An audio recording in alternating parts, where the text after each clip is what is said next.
Bharatiya Janata party अगर सत्ता में रहेगी तो देश के लिए खतरे की घंटी है। देश कहीं न कहीं गलत दिशा में जा रहा है। देश नफ़रत की तरफ जा रहा है। अगर हम अर्थव्यवस्था की बात करें तो जीडीपी माइनस में जा रही है। रोजगार की बात करें तो पिछले 7 सालों में 12 से 13 करोड़ लोग बेरोजगार हो चुके हैं। अगर हम शिक्षा की नीति की बात करें तो शिक्षा जो नई शिक्षा नीति आई है इससे युवाओं को नुकसान हो रहा है। और अगर हम महिला सुरक्षा की बात करें तो जहां 2013 में एक साल में 31,000-32,000 बलात्कार की घटनाएं आती थी, वो आंकड़ा 2018 में बढ़ के 38,000 39,000 तक पहुंच चुका है। यानी कि उसमें भी 25 से 30% की बढ़ोतरी हो चुकी है।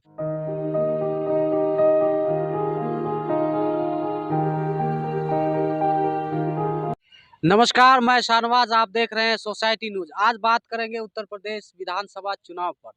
जिस तरह से लगातार सभी दल अपने अपने दावे कर रहे हैं, एक तरफ योगी आदित्यनाथ जी है जो 300 पार का नारा दे रहे हैं, तो प्रियंका गांधी भी है, अरविंद केजरीवाल की भी एंट्री हो गई है। तो कैसे उत्तर प्रदेश की जनता सोचती है चुनाव के बारे में, आज इन्हीं मुद्दों पर बात करें। हमारे साथ अरुणेश जी है जो प्रोफेसर भी हैं। आज हम जानेंगे कि क्या मिजाज चल रहा है इन लोगों का, क्या मिजाज चल रहा है इस बार। इस बार जनता बदलाव के मूड में है। भारतीय जनता पार्टी ने पिछले 5 सालों में अगर हम उत्तर प्रदेश की बात करें तो यहाँ पे युवा हो, चाहे नारी हो, चाहे मजदूर हो, चाहे किसान हो, सबको सिर्फ लाचारी और बेबसी दी है। ये तमाम मुद्दों पर विफल साबित हुए हैं। चाहे मुद्दा महंगाई का हो, चाहे मुद्दा भ्रष्टाचार का हो, चाहे मुद्दा बढ़ती हुई बेरोजगारी का हो, चाहे नारी सुरक्षा का हो। तमाम मुद्दों पर जो इनके चुनावी जो मैनिफेस्टो में जो बातें रखी गई थी वो सारी बातें फेल होती हुई नजर आई हैं। इनके सारे वादे झूठे साबित हुए हैं। तो जनता इस बार बदलाव के मूड में है और इस बार पूरी मजबूती के साथ समाजवादी पार्टी भी मैदान में उतरी है। प्रियंका जी के नेतृत्व में कांग्रेस पार्टी भी पूरी मजबूती के साथ चुनाव लड़ रही है और आधी आबादी को 40% का जो उन्होंने आश्वासन दिया है तो उससे भी उत्तर प्रदेश में महिलाओं के बीच में फर्क है। आम आदमी पार्टी का मुझे नहीं लगता उतना ज़्यादा असर रहेगा। बहुजन समाज पार्टी का भी अभी देखो तय करना बाकी है कि बहुजन समाज पार्टी क्या काम करती है। मुझे ऐसा लग रहा है जो चुनाव है वो इन्हीं 3 लेकिन पार्टियों के आपने बीच में कांग्रेस होगा। का जिक्र किया। पंजाब दौरे पर गए थे फिरोजपुर प्रधानमंत्री मोदी, और एक थोड़ा सा मामला भी सामने आ गया, सुरक्षा में चूक भी बताया गया। कहा जा रहा है कि कांग्रेस की साजिश है। साजिश तो देखो साहब, सोशल मीडिया का ज़माना है, सारी चीज़ें बाहर आ ही गई हैं मीडिया के ज़रिए कि किसकी साजिश है, किसका क्या है। वीडियो वायरल हो रहे हैं। प्रधानमंत्री जी ने अपना रास्ता बदला और रास्ता बदलने के बाद अपने ही लोग प्लांट किए और जो लोग थे वहाँ पे वो मोदी की जय जयकार के नारे लगा रहे थे। भारतीय जनता पार्टी के वहाँ झंडे थे, ठीक है, जय श्री राम के नारे लग रहे थे। तो सब चीज़ें अब जनता के बीच में आ गई हैं। अब जनता भी सोशल मीडिया का इस्तेमाल करना बखूबी समझ गई है। जनता को भी मालूम पड़ गया है कि हाँ भाई, भारतीय जनता पार्टी किस तरीके का काम करती है, भारतीय जनता पार्टी की नीयत और नीति क्या रहती है। तो अब जनता के पास जो ट्विटर है और सोशल मीडिया है, इसके जरिए जनता के पास भारतीय जनता पार्टी के हर झूठ का, हर फरेब का एक तोड़ मिल चुका है। जनता ने इनको तुरंत वीडियो वायरल करके बता दिए कि प्रधानमंत्री जी आप झूठ बोल रहे हैं, प्रधानमंत्री जी आप अपने पद की गरिमा खो चुके हैं पूरी तरीके से।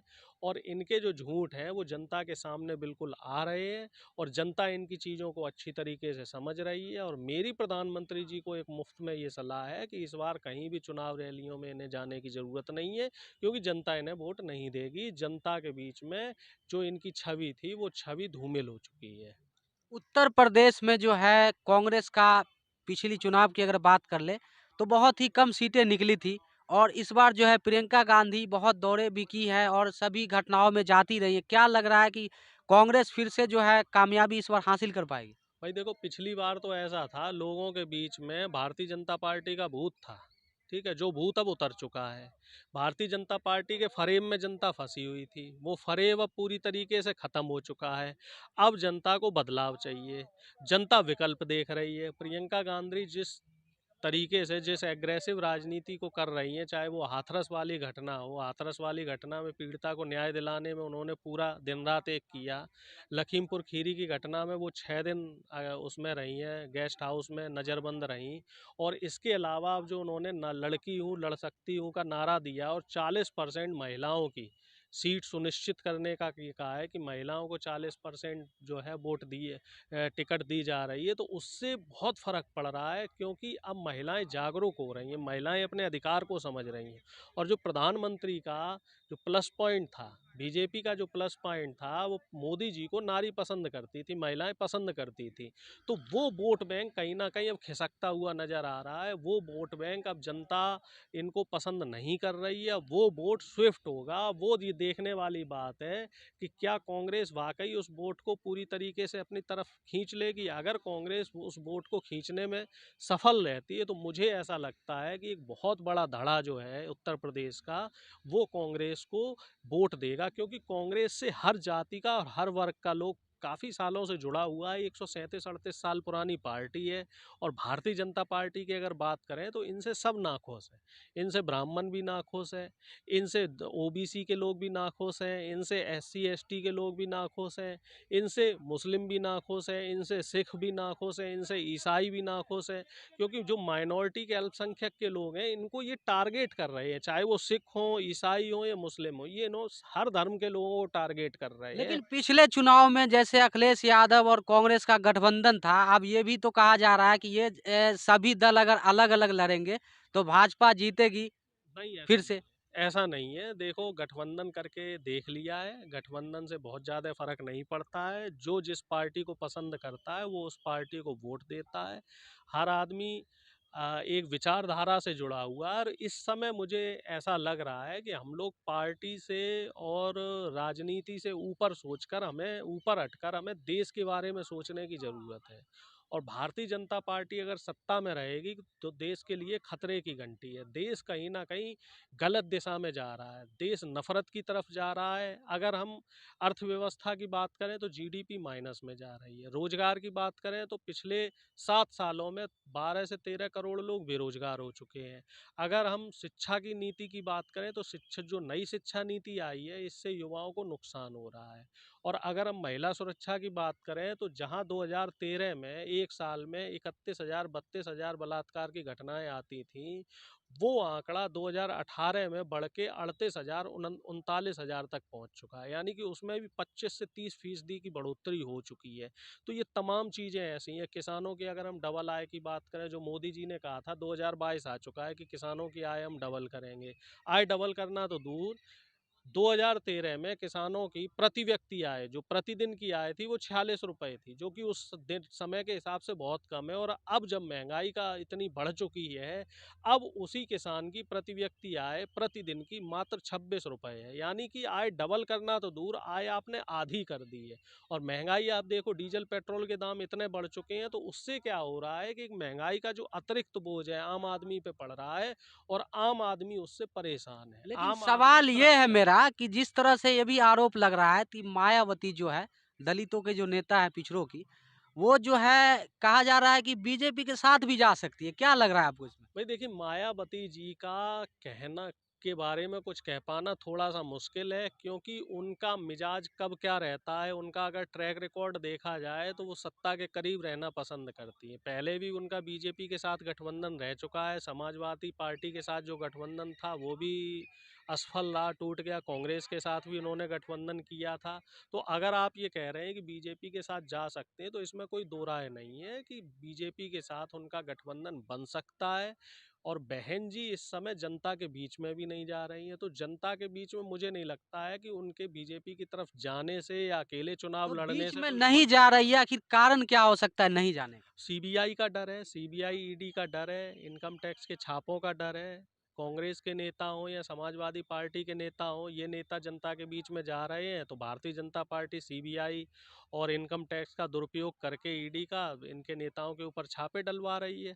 तो साफ तौर पे इस समय देखा जाए तो दो ही पार्टी हैं उत्तर प्रदेश में जो बीजेपी का अच्छे से विरोध कर रही हैं। और मुझे ऐसा लग रहा है कि जो उत्तर प्रदेश का चुनाव है, ये त्रिकोणीय चुनाव होगा। क्लियर मैंडेट मुझे नहीं लग रहा किसी भी पार्टी को मिलेगा। हाँ, एक चीज ये तय है कि भारतीय जनता पार्टी की सरकार नहीं बनेगी। भारतीय जनता पार्टी सत्ता से बाहर रहेगी। और हो सकता है भारतीय जनता पार्टी तीसरे नंबर पर रहे, दूसरे नंबर पर भी ना पहुंचे, क्योंकि इनसे हर वर्ग का लोग, हर जाति का लेकिन लोग आपने सभी छापा का जो परेशान है। ज़िक्र किया, मायावती पर छापा पड़ सकता है। छापा क्यों पड़ेगा? ये तो कभी भी कुछ बनाई नहीं है अपने लिए ना।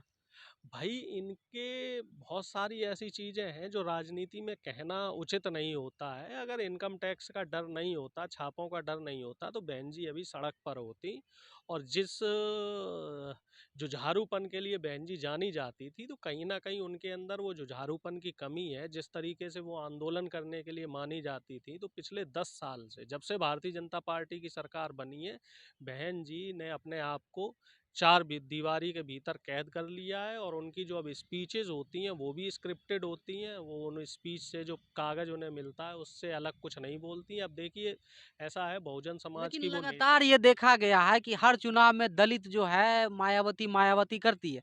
लेकिन अब ये भी कहा जा रहा है कि सतीश चंद्र मिश्रा जो है ब्राह्मण के नेता है। अब ये पार्टी जो है आरोप लग रहा है कि मतलब कुछ लोगों का कहना है कि ये जो है ब्राह्मण समाज पार्टी बनती जा रही है। क्या लग रहा है आपको, सच्चाई इसमें है कुछ? भाई देखिए, ऐसा है, उनका जो ब्राह्मण कार्ड है, वो मुझे नहीं लगता जनता स्वीकार करेगी। ठीक है, जनता साफ तौर पे इनकी चीज़ों को समझ गई कि बहन जी के अंदर ना तो अब लोगों के लिए कुछ करने का जज्बा बचा है। और जो बहुजन समाज पार्टी है, वो अपने उद्देश्य से भटक चुकी है। बहुजन समाज पार्टी अपना उद्देश्य पूरी तरीके से खो चुकी है।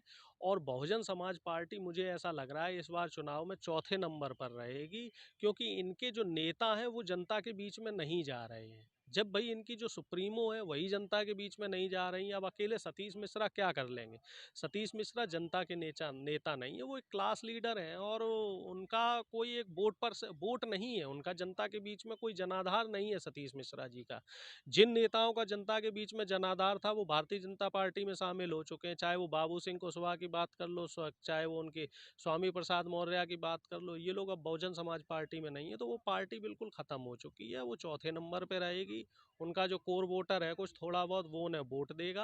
और कुल मिला जुला के ये जो चुनाव है, इसमें बहुजन समाज पार्टी कहीं नहीं रहेगी, तीसरे चौथे नंबर लेकिन पर अगर रहेगी। सरकार के काम की बात की जाए, मोदी सरकार, योगी सरकार के काम की, अभी ओमिक्रॉन का खतरा है, वर्चुअल रैली की तैयारी भी हो गई। अगर पिछले लॉकडाउन की बात करें, कोरोना काल की, तो क्या सरकार का काम बेहतर था आपके हिसाब से? भाई देखिए, पिछले 2 जो लॉकडाउन रहे हैं, इसमें सरकार अपनी नीतियों में पूरी तरीके से विफल रही है। ठीक है? चाहे वो लॉकडाउन 1 की बात हो, जो इन्होंने संपूर्ण लॉकडाउन लगा दिया था, और जो अप्रवासी भारतीय जो थे, मजदूर थे, प्रवासी मजदूर, ये बेचारे भूख से तड़प तड़प कर मरे। चाहे वो पिछला लॉकडाउन रहा हो, जो लॉकडाउन 2 था, इसमें ऑक्सीजन की किल्लत देखने में आई है, इसमें हॉस्पिटल में आईसीयू बेड्स की किल्लत देखने में आई है, और इसमें दवाओं की भी बहुत किल्लत रही, दवाओं की कालाबाजारी की है, जो वो उसमें भी भारतीय जनता पार्टी के लोग पकड़े गए हैं। अब इस बार जो ओमिक्रॉन आ रहा है, ये जिस तेजी से फैल रहा है, तो देखने वाली बात ये होगी कि क्या सरकार इसके लिए पूरी तरीके से तैयार है, क्योंकि इसके लिए WHO का अलर्ट 2 महीने से आ रहा है कि ओमिक्रॉन बढ़ रहा है। और विपक्ष के साथ, चाहे वो राहुल गांधी हो, या अखिलेश यादव जी हो, या प्रियंका गांधी जी हो, सबने भरपूर तरीके से ये बोला था कि इंटरनेशनल फ्लाइट्स को बंद कर दिया जाए। लेकिन बीजेपी ने इंटरनेशनल फ्लाइट बंद नहीं की, और ओमिक्रॉन को निमंत्रण दे दिया। और आप देख लीजिए, दिल्ली में केस बढ़ रहे हैं, दिन पे दिन तेजी से केस बढ़ रहे हैं, जिस वजह से दिल्ली सरकार को वीकेंड पे लॉकडाउन लगाना पड़ गया है। और मुझे ऐसा लग रहा है कि जिस रफ्तार से ओमिक्रॉन आगे बढ़ रहा है, तो सरकार बिल्कुल भी इसके लिए तैयार नहीं है। और इस बार भी जनता बहुत बड़ी त्रासदी झेलने वाली है। और मुझे लग रहा है कि जनता अपनी सुरक्षा खुद करे तो ज़्यादा बेहतर है, क्योंकि सरकार के बस का अब कुछ नहीं है। सरकार हमेशा चुनावी मोड में रहती है, इन्हें सिर्फ सत्ता दिखाई दे रही है। इन्हें सिर्फ ये दिखता है कि हमारी कुर्सी कैसे बची रहे, हमारी गद्दी कैसी बची रहे, हमारा सिंहासन कैसे बचा रहे, हमारी सरकार कैसे बने। इन्हें जनता के बीच में ना तो जनता के दर्द से कोई मतलब है, और ना ही जनता के इन्हें सुख दुख से कोई चलिए, लेना। आखिरी सवाल, आपका मुद्दा क्या होगा चुनाव में? क्या सोचकर वोट करेंगे इस बार? भाई देखिए, हमारा मुद्दा, किसानों का मुद्दा इसमें सबसे अहम है कि किसानों के लिए कौन सी सरकार बेहतरी से काम करेगी। दूसरा रोजगार का मुद्दा है, और तीसरा महिला सुरक्षा की जो सुनिश्चिति है, उसका मुद्दा है। तो इन तीनों मुद्दों पर जो सरकार काम करेगी, इसमें भारतीय जनता पार्टी तो विफल हो चुकी है, इसके अलावा जो सरकार इसमें बेहतरी से काम करेगी, तो हम उसी के लिए लोगों से कहेंगे। आपके माध्यम से हम लोगों से ये कहना चाह रहे हैं कि आप ये देखिए कौन बेहतरी से जनता के लिए काम कर सकता है। चलिए, तो हमारे साथ प्रोफेसर अरुणेश जी थे, जो साफ कहते दिखाई पड़े कि पिछले जो सरकारें थी, वो बेहतर काम कर रही थी, और आज जो सरकार चल रही है, हर काम में जो है लापरवाह साबित हुई। या कोरोना काल का बात कर ले, पिछला कोरोना काल, लॉकडाउन में भी सरकार अपने कामों में विफल रही। किसानों के मुद्दे पर विफल रही, रोजगार के मुद्दे पर विफल रही, महिला सुरक्षा पर विफल रही। तो आप मिजाज जान गए कि क्या होने वाला है चुनाव में। तो आप देख रहे थे सोसाइटी न्यूज़। नमस्कार।